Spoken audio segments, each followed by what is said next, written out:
എല്ലാവർക്കും നമസ്തേ. അങ്ങനെ റാപ്പർ വേടൻ്റെ ജാതി വിദ്വേഷ പ്രവർത്തനങ്ങൾക്ക് ഫലം കണ്ടു തുടങ്ങി എന്ന് ചില സമീപകാല സംഭവങ്ങൾ തെളിയിച്ചുകൊണ്ടിരിക്കുകയാണ്. അതിൽ അയാളെ എഴുന്നള്ളിച്ചുകൊണ്ട് നടക്കുന്ന ഇടതുപക്ഷങ്ങൾക്കും മൗദൂദികൾക്കും സന്തോഷിക്കാവുന്ന അവസരമാണ് ഇപ്പോൾ കേരളത്തിൽ സംജാതമായിരിക്കുന്നത്. ഈ പറഞ്ഞു വന്നത് വിശദീകരിച്ച് പറയുകയാണ്.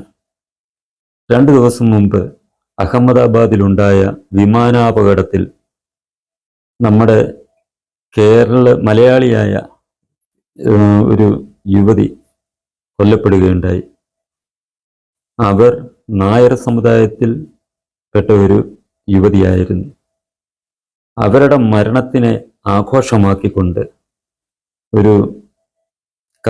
കേരളത്തിലെ ഒരു സർക്കാർ ഉദ്യോഗസ്ഥൻ, ദളിത് വിഭാഗത്തിൽപ്പെട്ടതാണെന്നാണ് അറിയുന്നത്, കാഞ്ഞങ്ങാട് ഡെപ്യൂട്ടി തഹസീൽദാർ പവിത്രൻ എന്നയാൾ ഇവർക്ക് ആദരാഞ്ജലികൾ അർപ്പിച്ചുകൊണ്ടുള്ള പോസ്റ്റുകൾക്ക് കീഴെ വളരെ വിദ്വേഷപരമായിട്ടും അധിക്ഷേപകരമായിട്ടുമുള്ള അഭിപ്രായങ്ങളാണ് രേഖപ്പെടുത്തിയിരിക്കുന്നത്. അത് ഒരിക്കലും അംഗീകരിക്കാൻ പറ്റാത്ത രീതിയിലുള്ള വളരെ മോശമായ പദപ്രയോഗങ്ങളാണ് അയാൾ ഉപയോഗിച്ചിരിക്കുന്നത്. അയാളും ഒരു കമ്മ്യൂണിസ്റ്റുകാരനാണ് എന്നുള്ളതാണ് രസകരമായ സംഭവം. കാരണം കമ്മ്യൂണിസ്റ്റുകൾ ആണല്ലോ ഈ വേടനെ ഈ ജാതി അധിക്ഷേപവും ജാതി വിദ്വേഷം സമൂഹത്തിൽ പരത്തുന്നതിനായി ഇങ്ങനെ എഴുന്നള്ളിച്ചും കൊട്ടിഘോഷിച്ചും കൊണ്ട് നടക്കുന്നത്. അവരുടെ ലക്ഷ്യം മറ്റൊന്നല്ല, കമ്മ്യൂണിസ്റ്റുകൾ തന്നെയല്ല, ഈ മൗദൂദികളും അതിന് ചെയ്യുന്നുണ്ട്. മൗദൂദി ചാനലിൽ ഇന്നും വേടൻ്റെ ഈ ഹിന്ദു സമൂഹത്തെ ജാതീയമായി അധിക്ഷേപിച്ചുകൊണ്ടുള്ള അയാളുടെ പ്രവർത്തനങ്ങളെ പ്രകീർത്തിച്ചുകൊണ്ടും അയാൾക്ക് പിന്തുണ കൂടുതൽ കൊടുക്കാൻ ഉള്ള പ്രചരണങ്ങളാണ് നടത്തിക്കൊണ്ടിരിക്കുന്നത്. അതോടൊപ്പം തന്നെ ഈ റിപ്പോർട്ടർ ചാനലിലെ ഈ നമ്മളെല്ലാം വളരെ ഈ നല്ലൊരു പേരിട്ട് വിളിക്കുന്ന മൊട്ടയരുണും അതിനൊരു വേദി ഒരുക്കി കൊടുത്തിരുന്നു. വേടനെ ഇന്റർവ്യൂ ചെയ്ത് വേടൻ അവിടെ ഇരുന്നു കൊണ്ട് ഹിന്ദു മതത്തിലെ ആരാധ്യ പുരുഷന്മാരെ അധിക്ഷേപിക്കാനുള്ള അവസരം ഒരുക്കി കൊടുത്തു. അതായത് ശ്രീരാമചന്ദ്രനെ തനിക്കറിയില്ല, താൻ അങ്ങനെ കേട്ടിട്ടില്ല. പക്ഷെ അവൻ അന്നേരം ഇത് കേട്ടു, ജയ് ശ്രീറാം വിളിച്ചുകൊണ്ട് മറ്റുള്ളവരെ കൊല്ലുന്നത് കേട്ടു. അവൻ അന്നേരം ശ്രീരാമനെ കുറിച്ച് അറിയത്തില്ല, ജയ് ശ്രീറാം വിളി കേട്ടിട്ടുണ്ട്. സ്വാഭാവികമായിട്ട് ഏതൊരു വ്യക്തി അന്നേരം ഒരാളിനെ കുറിച്ച് അറിയത്തില്ല, ആളിന്റെ പേരിൽ എന്തെങ്കിലും പ്രശ്നങ്ങളുണ്ടായാൽ ആ ആള് ആരാണെന്ന് അറിയാൻ വേണ്ടി ശ്രമിക്കുക സ്വാഭാവികമാണ്. വേടൻ അത് മാത്രം ചെയ്തില്ല. കാരണം അയാൾക്കറിയാം അയാള് ഈ ഇപ്പോൾ നടക്കുന്ന രീതിയിൽ മുന്നോട്ട് പോയാലേ അയാൾക്ക് ധനം സമാഹരിച്ച് ധനത്തിന്റെ കുന്നുകൂട്ടാൻ കഴിയുമെന്ന് അയാൾക്കറിയാം. അതുകൊണ്ട് അയാൾ ആ രീതിയിലൊക്കെ സംസാരിക്കാൻ സ്വാഭാവികം. അതവിടെ നിൽക്കട്ടെ. ഈ വേടന്റെ ഈ ജാതീയമായ വെറിയുടെ പ്രതിഫലനമാണ് ഈ പവിത്രൻ എന്ന ഡെപ്യൂട്ടി തഹസിൽദാർ നിശ്ചിതമായ അല്ലെങ്കിൽ നികൃഷ്ടമായ രീതിയിലുള്ള പദപ്രയോഗത്തിലൂടെ ആ യുവതിക്ക് നേരെ പ്രയോഗിച്ചത്. നമ്മൾക്കെല്ലാം അറിയാവുന്ന കാര്യമാണ്. അവരുടെ ജീവിത സാഹചര്യങ്ങൾ മെച്ചപ്പെടുത്താനും തൻ്റെ മക്കളെ നല്ല രീതിയിൽ എത്തിക്കാനും ആയിട്ടാണ് അവർ വിദേശത്ത് ജോലി തേടിപ്പോയത്. അങ്ങനെയുള്ള ഒരു വ്യക്തിയെയാണ് ഈ പവിത്രൻ എന്ന ഈ വൃത്തികെട്ട നികൃഷ്ട ജീവി അധിക്ഷേപിച്ചിരിക്കുന്നത്. അതിന് പൂർണ്ണ ഉത്തരവാദി, ഇയാളുടെ ഇത്തരം പ്രവർത്തനങ്ങൾക്ക് പൂർണ്ണ ഉത്തരവാദികൾ എന്ന് പറയുന്നത് വേടനും ഇടതുപക്ഷ പാർട്ടികളും.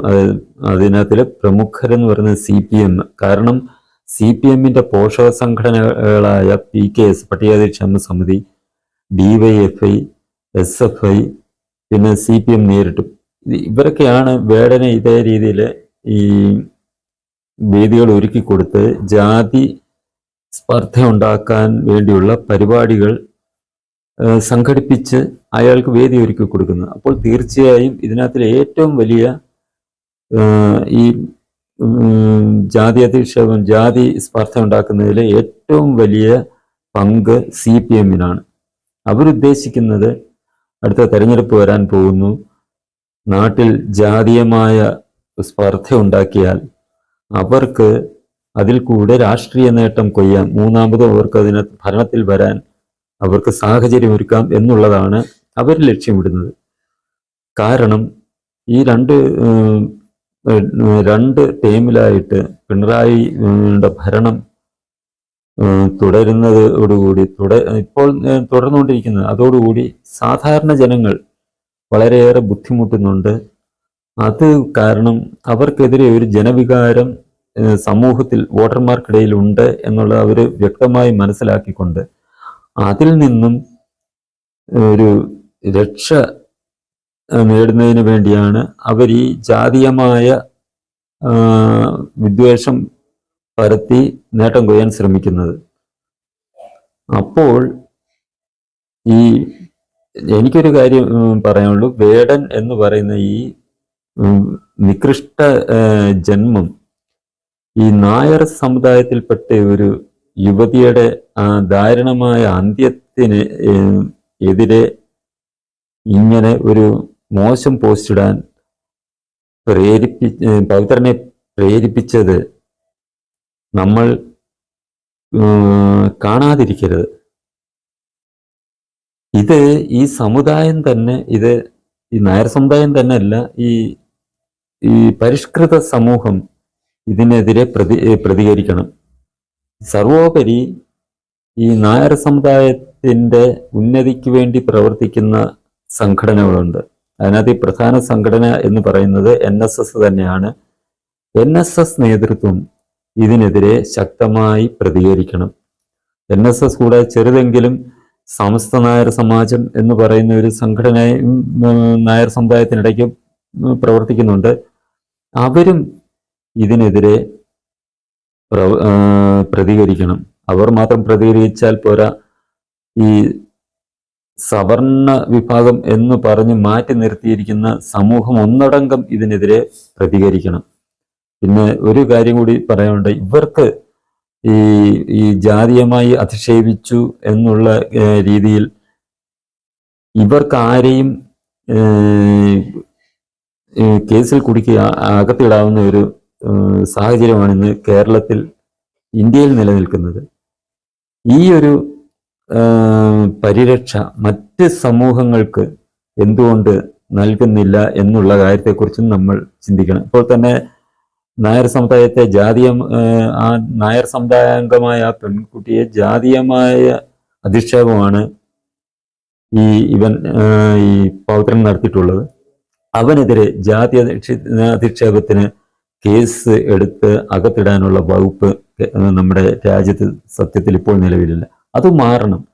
ഇവർക്ക് മാത്രമല്ല ഈ ജാതി അധിക്ഷേപത്തിൻ്റെ സംരക്ഷണം നൽകേണ്ടത്, പട്ടികജാതി വിഭാഗങ്ങൾക്ക് കൊടുത്തിരിക്കുന്ന അതേ പരിരക്ഷ ഏതൊരു ജാതിയിൽപ്പെട്ട ഒരാളിനെയും ജാതീയമായി അധിക്ഷേപിച്ചാൽ അതിനെതിരെ ശക്തമായ നിയമ നടപടികൾക്കുള്ള നിയമങ്ങളാണ് നമ്മുടെ രാജ്യത്തുണ്ടാകേണ്ടത്. അല്ലാതെ പട്ടികജാതി വിഭാഗത്തിന് ഈ ഒരു നീതി, മറ്റുള്ളവർക്ക് അനീതി എന്നുള്ള ആ നില നമ്മുടെ രാജ്യത്ത് മാറണം. അത് നിയമം കൊണ്ടുവന്ന് തന്നെ ഏതൊരു വിഭാഗത്തിന്, പട്ടികജാതി വിഭാഗമാകട്ടെ മറ്റുള്ള വിഭാഗമാകട്ടെ പൊതുവിഭാഗമാകട്ടെ, അവരെ ആരെയും ജാതീയമായി അധിക്ഷേപിച്ചാൽ അതിനെതിരെ നിയമപരമായി നീങ്ങാനുള്ളതും അവർക്കെതിരെ കേസെടുത്ത് അവരെ തക്ക ശിക്ഷ കൊടുക്കാനുമുള്ള തരത്തിൽ നമ്മുടെ ഈ രാജ്യത്തെ നിയമം പൊളിച്ചെഴുതണം. ഇവർക്ക് മാത്രം പരിരക്ഷ കൊടുക്കാൻ പാടില്ല. പട്ടിക വിഭാഗങ്ങൾക്ക് മാത്രമായിട്ട് ഒരു നിയമം മറ്റുള്ളവർക്ക് അത് ബാധകമല്ല എന്നുള്ള നില നമ്മുടെ രാജ്യത്ത് മാറണം.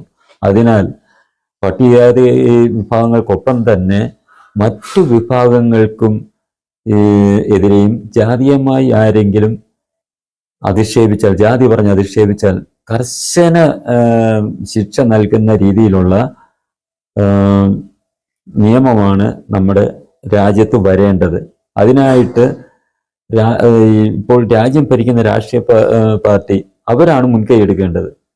അത് കേരളത്തിൽ ഉള്ള ഈ BJPയുടെ നേതാക്കന്മാര് അതിൽ മുൻകൈ എടുക്കേണ്ടത് വളരെ അത്യാവശ്യമാണ്. കാരണം ഇത്തരം സംഭവങ്ങൾ കേരളത്തിലാണ് കൂടുതലുള്ളത്.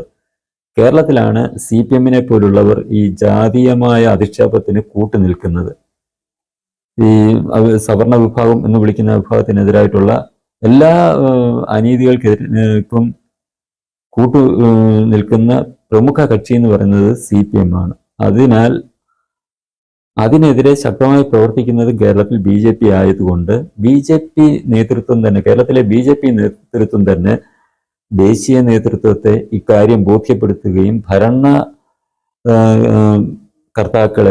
കേന്ദ്ര ഭരണകർത്താക്കളെ ഇത് ബോധ്യപ്പെടുത്തുകയും ചെയ്യേണ്ടത് വളരെയേറെ അത്യാവശ്യമാണ്. ഈ സമൂഹത്തിൽ, ഒരു പരിഷ്കൃത സമൂഹത്തിൽ എല്ലാ ജാതി വിഭാഗങ്ങൾക്കും ഒരേപോലുള്ള നീതിയാണ് ലഭിക്കേണ്ടത്.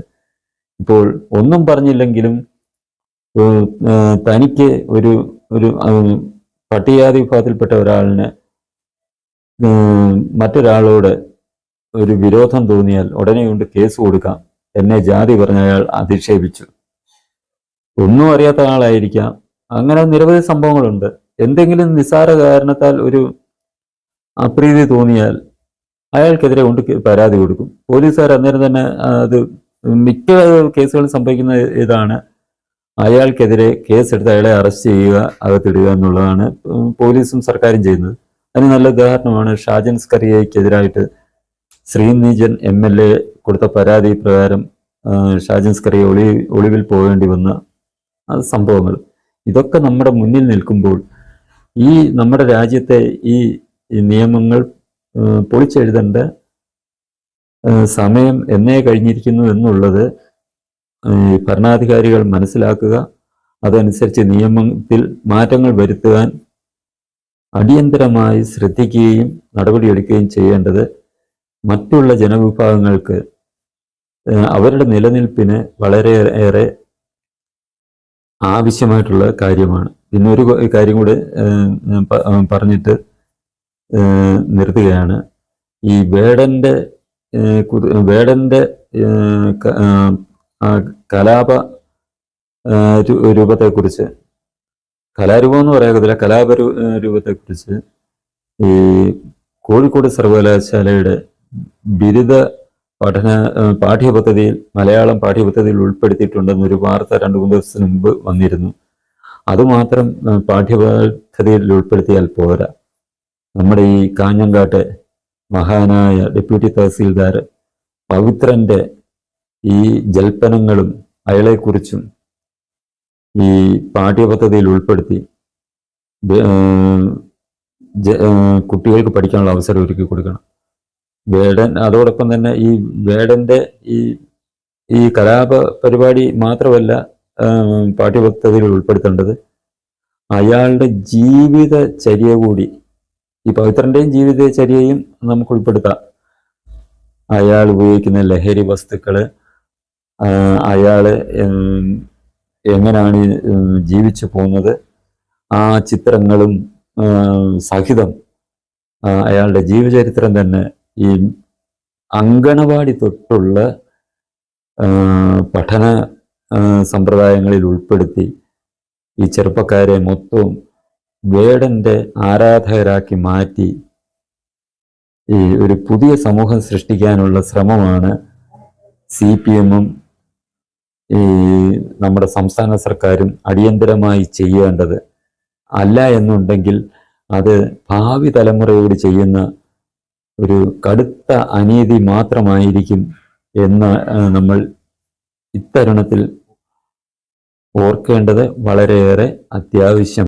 ഇനി ഈ ചാനൽ സബ്സ്ക്രൈബ് ചെയ്യാനും ബെൽ ബട്ടൺ അമർത്താനും ലൈക്ക് ചെയ്ത് ഷെയർ ചെയ്യാനും മറക്കരുത്.